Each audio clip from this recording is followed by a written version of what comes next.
because I'm joined in the studio, hot foot from Westminster, by Claire Mercer.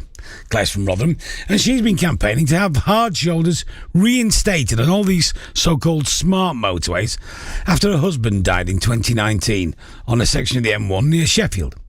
The hard shoulder had been removed there to convert it into a smart motorway.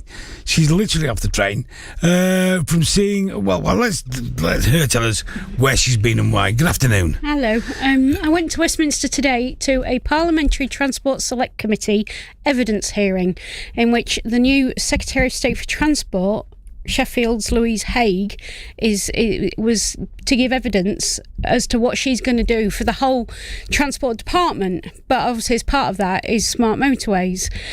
I didn't expect much because I have had absolutely no contact from Louise Haigh. I've been actively trying to seek a meeting with her since she was in opposition for over a year. I've tried to go through my MP, I've tried writing to her directly, I've tried doorstepping her, I've tried tagging all her official accounts on social media, and she will not respond to me. And that, when they won't talk to you, it's not good. But I mean, something's got to be amiss there, hasn't there? She sat in that chair 3 weeks ago, and we had a chat.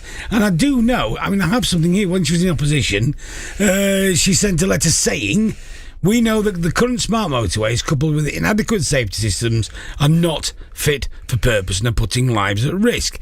If she thought that in opposition, why aren't they doing something now she's in power? Well, smart motorways got 1 minute of today's hearing, and it was just a very wide-ranging, vague, glib comment that the technology on smart motorways has improved since she has been working with National Highways.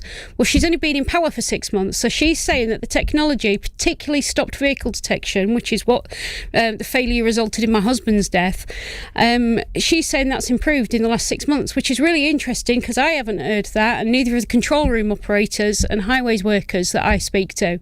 She's claiming a fantastic miracle cure in 6 months, and there's no evidence of it. And this was an evidence hearing, and she just made this sweeping statement and was not asked to provide any evidence, any backup, or anything to prove what she said. There was literally the technology has improved since I've been working, and it's all just that's the concentration that it's given. That's as much thought as they gave that subject, and then they just moved on to the next one. For people who don't know, a smart motorway, a so-called smart motorways, where the hard shoulder's been removed, there are gantries above it, and should there be a breakdown in a lane, then there are refuge areas. I don't know how far apart they are. Well, they can range from anything from 3 miles to a mile in distance between them. So they're a long way apart. They're about as big as a normal lay-by that you'll see at the side of an A road.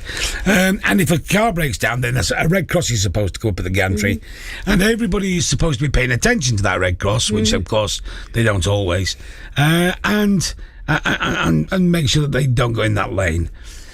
Tragedies have happened, and sadly one of those tragedies was yours. If you don't mind just telling us the story, Claire. Well, my husband just had a minor bump on his way to work one Friday morning. It literally barely damaged the car, and it's your legal obligation to stop after an accident, and the CCTV footage showing the pair of them travelling along trying to find somewhere safer to stop. But there wasn't. 5 years ago we knew absolutely nothing about smart motorways, and that section right by the cranes and Meadowhall wasn't even marked as a smart motorway. It didn't tell you you'd just come onto a smart motorway, and they obviously didn't know what to do, so they pulled over as far as they could, as far out of the lane as they could. But the crash barrier stops you getting right out of the way, and you can't get over the crash barrier because it's a 30-foot drop onto Blackburn Road.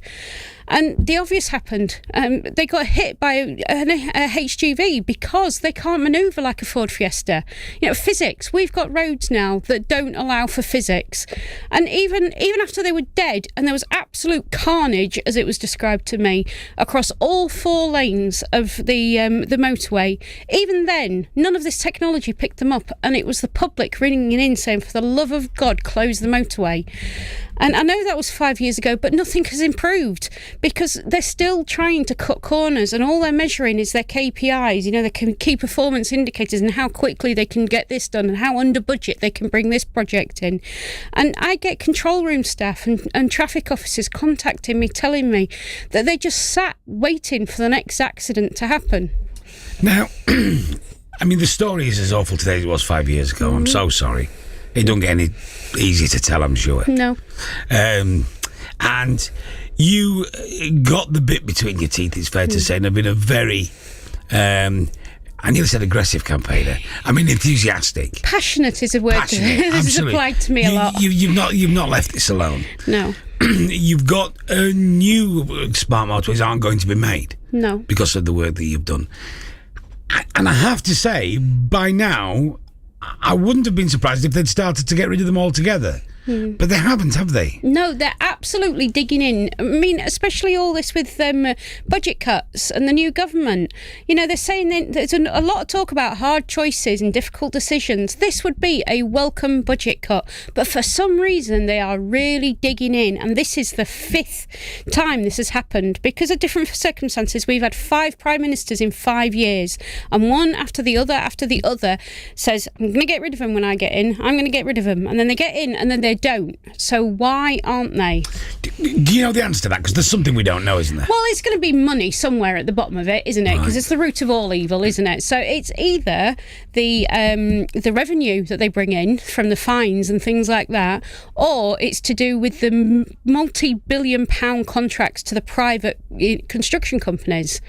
But there's got to be a reason, especially now we're really scrabbling more than at any point in the last 5 years for budget cuts, and yet they will not even acknowledge that smart motorways. They say that it would cost to convert back. Yes, marginally.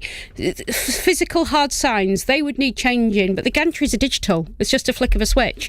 So it would be minimal costs compared to carrying on with converting them. Now, I mean, where the accident happened wasn't actually in Louise Haig's constituency, was it? But it wasn't a long way out. No. I mean, we're talking 2-3 miles from her. Yeah, well, office. I mean, she's Healy, isn't she? And it was Tinsley. So she knows all about it. Have you had much contact with her since she... Absolutely none. She included me in the circulation of that letter you quoted. That was actually sent to my MP, Sarah Champion. But Louise Haig's office copied me in on the circulation of the letter, and that's the only acknowledgement that I exist that I've ever had from Louise Haig's office. We have approached her, but in fairness, we've only approached her today. So you know she's been busy today, but we've not heard back from her as yet. But when we do, we shall ask her the questions. Obviously, I really want to sit down and talk to her. I don't know if people think I'm going to start doing a room wreck or something. I've got a name for being a bit militant, but I don't actually do that. I want to sit down and talk and find out what the story is, why we're digging in, and why we're carrying on to letting people die on these things. I mean, can I just pick up on that? You got a reputation. I mean, I said you were a passionate campaigner. You've not thrown paint over anything, have you? I mean, No. there's nothing. I won't block roads. I won't glue myself to things because I don't think, annoying the public is the way to get people on my side. These are the people that, they already agree with me. It's just we've got to get, Parliament to pay attention to us. So I'm not going to do anything like trash anything or glue myself to anything. I've already got people agreeing with me. We just need Parliament to see how many agree with me. What's next then? It's always the case. I just have to keep on campaigning. I've been led down this path by Labour for 11 months now. They really started making promises 11 months. And actually today is 5 years, 5 months and 5 days since Jason died. And it just feels like I've wasted 11 months believing that Labour could possibly be different to Tory, but they're not. And I'm just going to have to keep on campaigning. Well, we'll keep talking about it as long as you're doing it. Yep, thank you. And we will wait to get a response from Louise Haig, and we shall make sure that we air that and let you know what it is. Yep, great, thank you. Thanks very much indeed for coming in. We really appreciate it, Claire Mercer.